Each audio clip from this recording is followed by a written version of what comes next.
안녕하세요. 뉴비즈랩 발표를 맡은 오지혜입니다. 뉴비즈랩의 한 학기 활동 성과를 보고 드리도록 하겠습니다. 저희 뉴비즈랩은 사업 모델과 시장 트렌드를 분석하고 새로운 기회를 포착해서 가치를 창출하는 데 중점을 두고 있습니다. 따라서 김찬복 박사님의 특허를 기반으로 사업 아이템을 기획하고 구체적으로 사업화 가능성을 판단하여 사업 계획서를 작성하는 것이 이번 학기 동안의 과제였습니다. 저희는 먼저 이 특허 명세서를 직접 분석해 기술의 원리와 한계를 파악했습니다. 그 다음 이 무치 마늘즙을 어떤 형태로 상품화할 것인가를 찾기 위해 마늘 시장 전반을 조사했습니다. 그런데 식음료나 건강기능식품으로 가면 이미 레드오션이고 고부가가치 상품을 만들기 어렵겠다는 결론에 도달했습니다. 그래서 저희는 이 기술의 진짜 강점이 무엇인가에 대해 고민했습니다.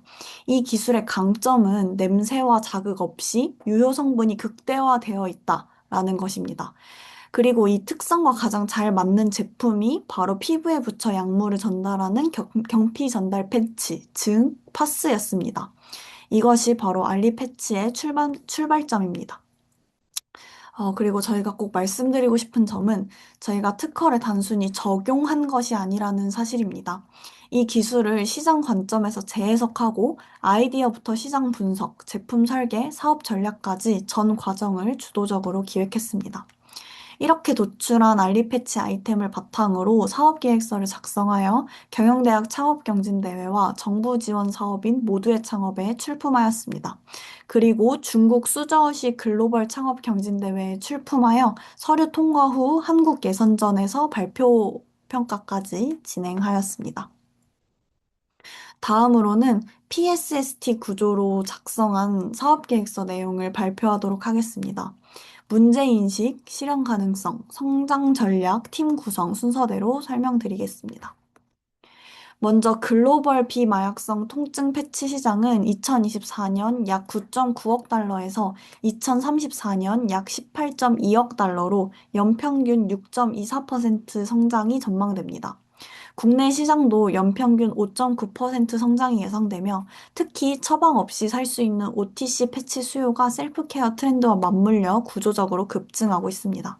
그런데 이 성장하는 시장에 세 가지 미해결 문제가 있는데요. 첫 번째로는 화학 파스의 부작용입니다.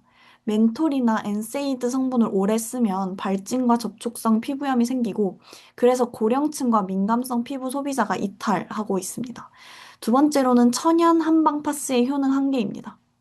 저자극을 표방하지만 실제로는 화학 성분을 혼용하고 있고 피부 투과율이 낮아 통증 완화 효과가 제한적이라는 문제가 있습니다. 세 번째로는 환경 부담 문제인데요. PET와 합성 고무 소재는 소각 시 화석 유래탄소를 배출하는데 ESG 소비 트렌드와 정면으로 충돌합니다. 그리고 아직까지 생분해 소재를 본체에 적용한 상용 파스는 없습니다. 정리하자면 효과적이면서 안전하고 친환경적인 파스 제품이 없다라는 것이 저희가 정의한 문제입니다. 알리패치는 루코노스톡 프락토슘 유산균 활용 마늘 추출액을 활용합니다. 이 마늘 추출액의 가장 큰 특징은 마늘의 냄새를 없애 자극을 줄이고 실제 마늘의 효능인 항혈전, 항산화, 항당뇨 기능은 극대화했다는 것입니다. 알리패치 제품은 3층 구조의 경피 전달 패치인데요. 겔 형태의 파스를 한번 생각해 보시면 파스를 포장지에서 꺼내고 붙이기 전에 얇은 필름을 떼어야 하는데요. 이 필름이 바로 박리지입니다. 4번의 박리지인데요. 저희는 이를 재생 PET 필름으로 설계하여 친환경성을 높였습니다. 그리고 점착층에는 실리콘 PSA를 사용하였는데요. 이는 기존의 아크릴계 PSA보다 자극이 적고 붙였다 떼었을 때 잔여물이 덜 남는다는 특징이 있습니다. 그리고 약물층은 알긴산 키토산 기반의 하이드로겔과 특허 기술로 추출된 발효 마늘 추출물, 그리고 멘톨로 구성되어 있습니다. 실리콘 PSA와 하이드로겔 약물층을 접합할 수 있도록 PVP 중간층 코팅을 고안하였습니다.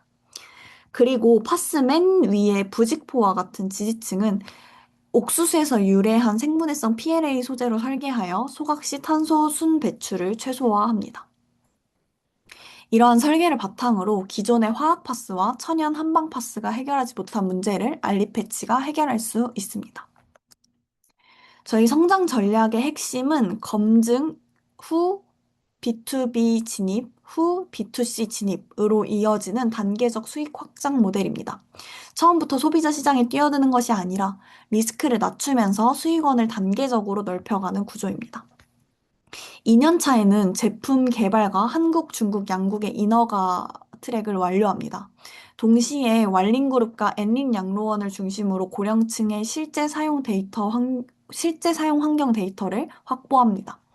실제로 해당 특허가 중국 완린그룹의 의뢰를 통해 만들어졌습니다. 그리고 완린그룹은 엔린 양로원을 운영하는데요. 이러한 파트너십을 활용하여 초기 실사용 데이터를 확보하는 데 중점을 둡니다. 3년 차에는 2년 차에 축적한 실사용 데이터를 바탕으로 요양원과 케어시설 대상으로 영업을 전개해 고객을 확보합니다. 요양시설은 통증 관리 수요가 반복적으로 발생하기 때문에 한 번 납품이 시작되면 반복 구매가 일어나는 안정적인 매출 구조가 형성될 수 있을 것입니다. 5년 차 이후에는 B2C 자체 브랜드를 런칭하려고 합니다. 국내 약국과 H&B 채널의 자사 브랜드를 출시하고 왈링그룹의 동아시아 유통망을 활용해 중국 B2C 시장으로 확장합니다. 나아가 유럽과 북미 시장 진출까지 장기 과제로서 추진합니다. 이 사업이 단순한 아이디어가 아닌 이유가 파트너십에 있다는 사실을 강조하기 위해 김찬복 박사님과 왈링그룹 그리고 애닌 양로원에 대해 팀 역량 및 핵심 파트너십을 작성하였습니다.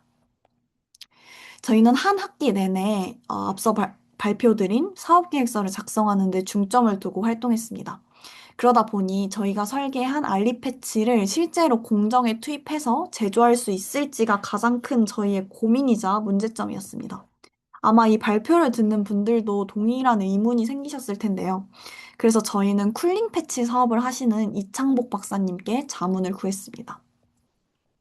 저희는 발효 마늘 추출물을 주 성분으로 하는 자체 하이드로겔을 설계하려 했습니다. 하지만 완전히 새로운 성분으로 허가를 받는 것은 수십억 원의 비용과 무한한 인허가 기간이 필요하다는 답변을 받았습니다. 이러한 조언을 바탕으로 저희는 이론적인 설계에서 벗어나 당장 제품화할 수 있는 제품으로 알리패치를 재정의해보고 이 알리패치를 실제로 어떻게 마케팅할 수 있을지 고민해보며 한 학기를 마무리하기로 했습니다. 따라서 이미 식약처 기시명 데이터베이스에 등재되어 안정성과 효능이 검증된 L멘톨과 살리실산 메틸을 소염, 진통 주 성분으로 채택하고 신신파스, 종근당 공파스와 같은 일반 의약품 허가 트랙을 밟는 것이 보다 효과적일 것이라고 판단했습니다. 그리고 저희의 독자적 특허인 발효마늘 추출물은 주성분이 아니라 극소량 기타 첨가제로 재포지셔닝했습니다. 그리고 식약처 허가 문구를 바탕으로 여러 마케팅 카피를 고안해 보기도 했습니다. 다음으로는 Five Forces 분석과 STP 전략 분석, 그리고 마케팅 믹스 전략 분석에 대해서 말씀드리려고 하는데요. 마이클 포터의 5가지 경쟁 요인으로 시장을 분석한 결과 핵심은 공급자 협상력과 구매 협상력이었습니다. OEM 제조사와 PLA 소재사의 협상력은 초기에는 높을 것으로 판단됩니다. 일반 의약품을 GMP, 즉 우수 의약품 제조 기준 규격에 맞춰 생산을 할 수 있는 업체가 제한적이고 의료용 PLA 소재 공급사도 한정적이기 때문입니다. 다만 요양원 B2B를 통해 반복 수요를 확보하면 장기 생산 물량을 무기로 협상력 균형을 맞출 수 있을 것입니다. 구매자 측면에서 중국 요양원 시장은 일반 소비재와 달리 브랜드 인지도보다 피부 안전성과 저자극성을 우선시합니다. 고령 환자에게 피부 트러블은 곧 시설 운영 리스크이기 때문입니다. 바로 이 지점에서 알리패치의 저자극 설계가 단순 가격 경쟁을 넘어서는 차별 요소로 작용합니다. 다음은 STP 전략인데요. 저희의 타겟을 명확합니다. 시장을 지리적으로 나누면 한국은 1차 시장으로 인허가 레퍼런스와 신뢰도를 구축하는 기반 시장입니다. 국내 요양병원, 요양원이 약 5,800개소, 장기 요양 수급자가 100만 명이 넘습니다. 중국은 2차 시장으로 스케일업을 담당합니다. 60세 이상 인구가 2.9억 명 정도에 달하고 저자극 외용 제품 수요는 공백 상태이며 왈링그룹 네트워크로 우회 진입이 가능합니다. 그리고 저희의 핵심 타겟은 만성 통증에 시달리지만 기존 화학 파스의 자극 때문에 이탈한 시니어와 민감성 피부 소비자층입니다. 다음은 마케팅 믹스 4P 전략 분석인데요. 먼저 프로덕트입니다. 브랜드명 알리 패치는 알리신의 앞글자와 패치를 결합해 발효 마늘 기술이 제품 정체성의 중심임을 직관적으로 전달합니다. 어, 알리신이 바로 마늘의 주 성분입니다. 음. 그리고 이창복 박사님 자문 결과를 바탕으로 원가 대비 소비자가 10배 법칙을 적용하려고 합니다. 발효 마늘을 극소량 첨가제로 설계한 덕분에 원료 원가 부담이 낮을 것이고, 이렇게 확보한 높은 마진을 다시 마케팅 리소스로 재투자하는 순환 구조를 만듭니다. 동일 성분 일반 의약품 대비 10에서 20% 프리미엄을 두되 저자극, 특허 원료, 친환경 3개의 축을 가격 정당성의 근거로 삼으려고 합니다. B2B의 경우에는 전기 발주를 전제로 30에서 40% 할인 단가를 적용할 계획입니다. 그리고 유통은 세 단계로 나뉘는데요. 첫 번째, 왈링그룹 B2B 독점 공급으로 레퍼런스와 초기 매출을 확보하고, 두 번째, 국내 약국 H&B 입점, 세 번째, 중국, 동아시아 B2C 온라인 확장으로 이어질 예정입니다. 그리고 프로모션에 있어서 왈링그룹 요양원에서 축적한 입주자 사용 데이터, 예를 들어 실제 요양원 입주자 사용 결과 기존 파스 대비 피부 트러블 발생률 감소와 같은 실증된 자료를 PR 자산으로 활용해서 B2B 레퍼런스가 B2C 신뢰로 전환되는 선순환 구조를 완성하려고 합니다. 학부생 입장에서 특허를 바탕으로 사업 모델을 고안해 본다는 것 자체가 흔한 경험이 아닌데 이러한 경험을 할 수 있어서 신기하고도 즐거운 한 학기였던 것 같습니다. 이상으로 뉴 비즈랩 발표를 마치겠습니다. 감사합니다.